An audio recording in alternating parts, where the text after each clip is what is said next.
नमस्कार दोस्तों, आशा करती हूँ कि आप सब सकुशल होंगे। मैं संतोषी गुप्ता, सहायक शिक्षक एलवी। मेरी शिक्षा MA English plus DEd plus computer है। शिक्षा जगत में शिक्षण का अनुभव 13 वर्षों का है। जिला सरगुजा, छत्तीसगढ़।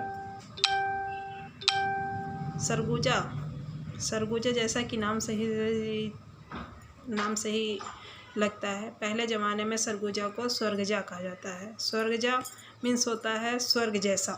एक बार जो व्यक्ति कहीं से भी यदि सरगुजा ज़िले में आता है वो यहाँ बसने की ही सोचता है, क्योंकि यहाँ का जलवायु वातावरण इतना अच्छा है कि यहाँ से कोई बाहर जाना ही नहीं चाहता है।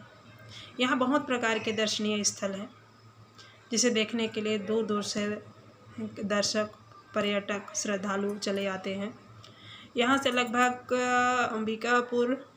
अंबिकापुर जो इनकी मेन सिटी है, जो प्रदेश का 8वां बड़ा शहर है, यहाँ से 85 किलोमीटर की दूरी पर मैनपाट है। मैनपाट जो छत्तीसगढ़ का शिमला कहते हैं।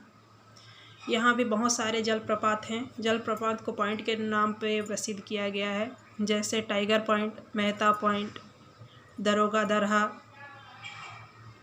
मछली पॉइंट, उल्टा पानी, ये सब मैनपाट में ही स्थित है। साथ ही यहाँ पर अंबिकापुर से आप अगर उदयपुर की ओर जाएं तो उदयपुर में जो पुरातन राम जी सीता मैया के समय का है, वो गुफाएं यहाँ मौजूद है, जिसे जोगी मारा गुफा कहते हैं। वहाँ पर बहुत सारे भी और दर्शनीय स्थल हैं, जैसे सीता बेंगरा, हाथी पुल, ये सारे दर्शनीय स्थल हैं जिसे देखने के लिए लोग लालायित रहते हैं और दूर दूर से चले आते हैं। सरगुजा ज़िले का जो खास अंबिकापुर है, यहाँ भी बहुत से अच्छे जगह हैं देखने लायक। और यहाँ का महामाया मंदिर जो पूरे प्रदेश में प्रचलित है, यहाँ दूर दूर से श्रद्धालु चले आते हैं अपनी मनोकामनाएं पूर्ण करने के लिए। कहा जाता है कि महामाया सबकी मनोकामनाएं पूर्ण करती है।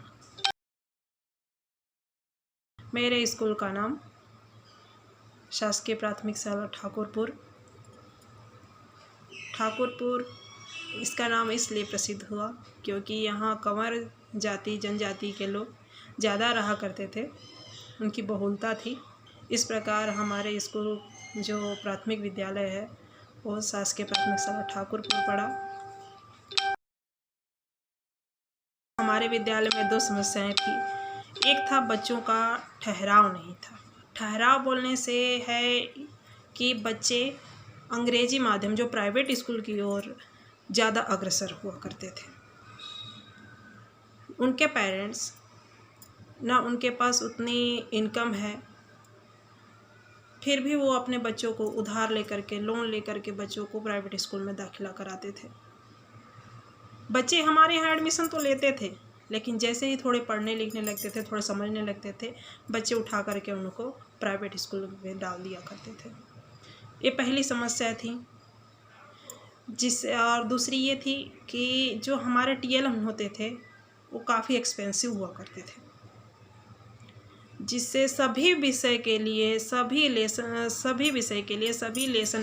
लेसन के लिए आप टीएलएम बनाना असंभव था, क्योंकि इसमें धन और समय दोनों की खपत ज़्यादा होती थी।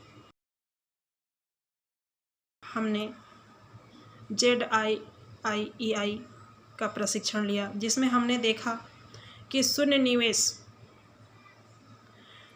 निवेश पर भी हम अच्छे टीएलएम बना सकते हैं, जिससे बच्चों का पढ़ाई हो, रुचिकर हो, आनंददायी हो, जिससे बच्चे ज़्यादा आकर्षित होकर के ज़्यादा मनोरंजन ढंग से पढ़ें और आगे बढ़ें।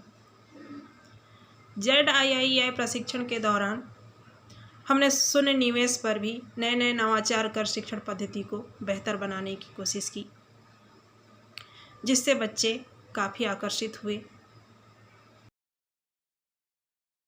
इनोवेटिव पाठशाला में हमने देखा कि शिक्षक जो इनोवेटिव पाठशाला थी उसमें हम बच्चों के साथ जब काम किए तो उसमें शिक्षक एक मार्गदर्शक की भूमिका निभाते हैं और बच्चे खुद करके, स्वयं करके, देख करके, परख करके उससे सीखते हैं। तो बच्चे खुद करके सीखते हैं ना, तो वो ज्ञान ज़्यादा स्थायी होने लगा। ज़्यादा स्थायी ज्ञान होने लगा तो हमें अच्छा लगा कि चलो इन्हें शून्य निवेश पर भी नए नए नवाचार किए जा सकते हैं और पाठ को रुचिकर, आनंददायी और उन बच्चों के दिलो दिमाग में इसको बढ़ाया जा सकता है, उनको रुचिकर बनाया जा सकता है, आनंददायी बनाया जा सकता है, ताकि उनको बोझिल ना लगे कोई भी चीज़। जब वो पढ़ाई करने आते हैं आजकल तो मुस्कुराते रहते हैं, उन्हें कोई झिझक नहीं रहता है। साथ ही शून्य निवेश पर हमने स्कूलों का भी नवाचार किया। आज हमारा जो आंगन है वो किसी बगीचे से कम नहीं लगता है, और जो प्राइवेट स्कूल के जो सुविधाएं होती थी वो हमने उपलब्ध कराई, जैसे उनके झूले हुए, खेलने के साधन हुए, बाग बगीचे हुए। आज यदि हम अपने आंगन को देखते हैं तो किसी बगीचे से कम नहीं लगता है। जिधर देखिए उधर फूल ही फूल नज़र आते हैं। प्रशिक्षण में हमने नित्य नवीन पद्धति के बारे में बताया गया, जिससे कि हम छात्रों की समझ शक्ति को और मजबूत कर सकते हैं। कोई भी समस्या होता था, हम ZIIEI के प्रशिक्षक जो थे उनसे डायरेक्ट फ़ोन कर करके अपनी समस्या का समाधान पा लेते थे। प्रशिक्षण का लाभ भी बहुत ज़्यादा हुआ। जो अंग्रेजी माध्यम प्राइवेट स्कूल के बच्चे हुआ करते थे वो धीरे धीरे हमारी ओर अग्रसर हुए हैं। जहां हमारे यहाँ पंजीयन नामांकन कम होते थे, अब धीरे धीरे वो बढ़ रहे हैं। पहले देखिए 35 थे, आज इस वर्ष हमारे यहाँ 45 हैं, जबकि प्राइवेट स्कूल हमारे स्कूल से लगे हुए हैं।